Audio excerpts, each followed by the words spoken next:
They say a picture's worth 1,000 words. I'd argue that some pictures are worth 1,000,000. After all, you'd probably agree that our legacy is priceless. That's right, every photo, diary, letter, drawing, painting, you name it, every single one of them is history in the making. We historians have a special word that describes these. We call them primary sources. A primary source is a fancy word for evidence left behind. We can use these sources to paint a picture of what really happened in a given time. It's kind of like a choose-your-own-adventure novel. Take my word, though, not all of history is sunshine and rainbows.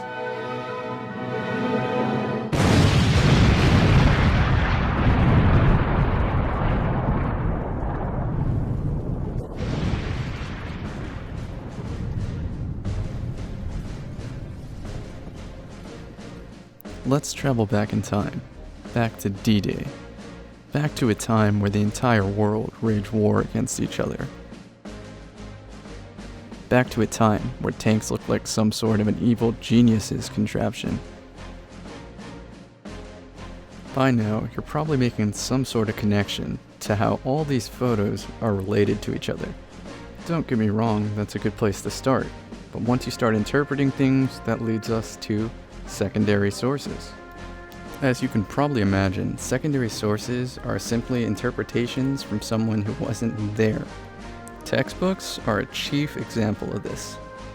It's worth noting that some secondary sources can also be primary sources.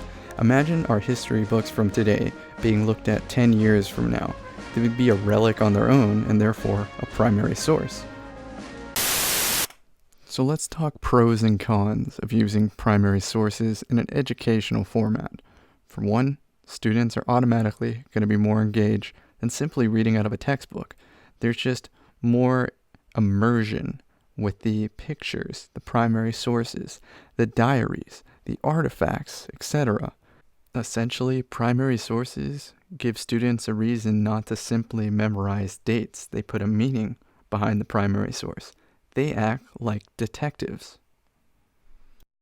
The single most important pro of using primary sources is that it teaches students that history is incomplete. It's always changing. We will always find a new primary source that changes everything we might know about previous primary sources. So let's talk cons. One of the biggest cons is that it is more difficult to use primary sources than to simply tell your students to read out of a textbook and answer questions at the end of the chapter. That doesn't mean that using primary sources is necessarily an impossible task. For one, you can go to loc.gov and view all the free lessons and primary sources available at the Library of Congress. Keep in mind though, this does take time. Luckily, Library of Congress has got your back. They already have pre-made lessons and sets. Sets are groups of primary sources that are linked together by some uniform theme, like baseball, for instance. Well, that about wraps up this short video on primary sources. I hope you learned something useful. Until next time, I'll be making history.